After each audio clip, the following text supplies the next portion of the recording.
আমাদের আদিবাসীদেরকেও দমিয়ে রাখতে পারবেন না সংগ্রামী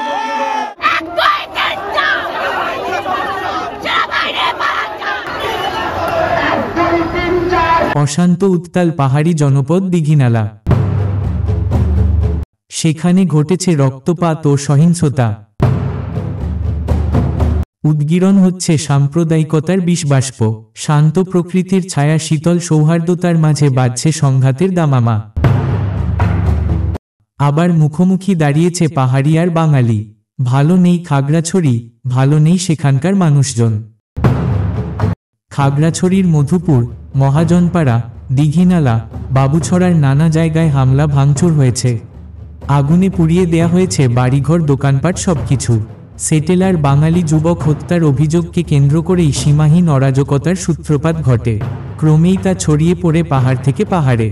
টানা দুদিন ধরে স্পর্শকাতর ওই জনপদে সংঘাতের বিস্তার ঘটল কিভাবে, বাধাহীন নৈরাজ্যের পেছনে কারা দায়ী, সবকিছু খুঁজে বের করার পাশাপাশি সকল ক্ষতিগ্রস্ত পরিবারে জরুরি ক্ষতিপূরণের ব্যবস্থা নেওয়া প্রয়োজন এখনই।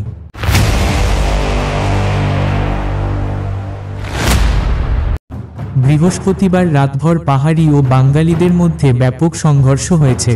এই সংঘর্ষে অন্তত ৩ জন নিহত হয়েছেন।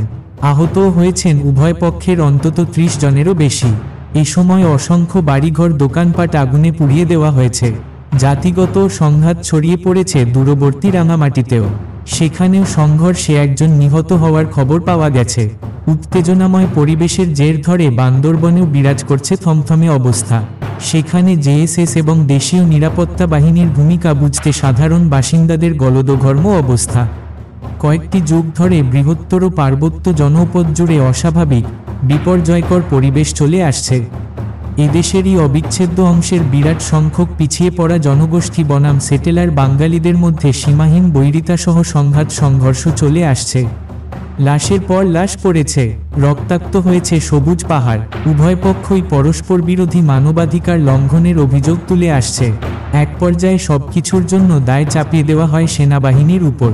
অথচ এদেশের এত মিডিয়া এবং অনুসন্ধানী সাংবাদিকেরও অভাব নেই। কিন্তু সুদীর্ঘ সময়েও কোনো অনুসন্ধানী সাংবাদিক টিমকে পাহাড়ে অশান্তির নেপথ্য তথ্যচিত্র তুলে ধরাসহ সহসা সমাধানের কোনো পথ বাতলে দিতে দেখা যায়নি। যারাই হাতি ঘোড়া নিয়ে অনুসন্ধানে নেমেছে তারাই ফিরে এসেছে। কেউ হয়তো সেটেলার বাঙালিদের পক্ষ নিয়েছে, নয়তো পাহাড়িদের ঘরের মানুষ সেজে মানবতাবাদী বনে গেছেন। কিন্তু পাহাড়ের সমস্যা অভিন্ন অবস্থাতেই জিয়ে রয়েছে, ভিক্ষুকের দগদগে ঘায়ের মতো।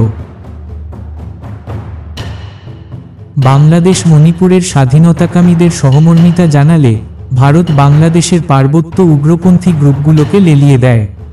বাংলাদেশ মিজোরামের অত্যাচারী, বঞ্চিত ও দিশেহারা মিজোদের পক্ষে বললে ভারত তখন ভারী অস্ত্রশস্ত্রে সাজিয়ে কুকিচিনকে বান্দরবানে পাঠায় ম্যাসাকার ঘটাতে।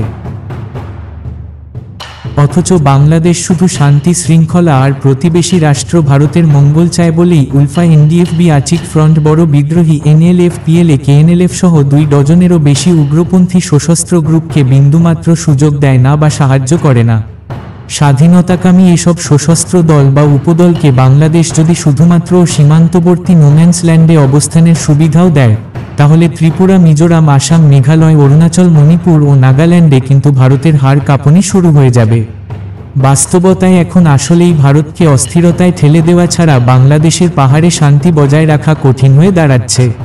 ভিডিওটি ভালো লাগলে লাইক, কমেন্ট ও শেয়ার করার জন্য অনুরোধ রইল।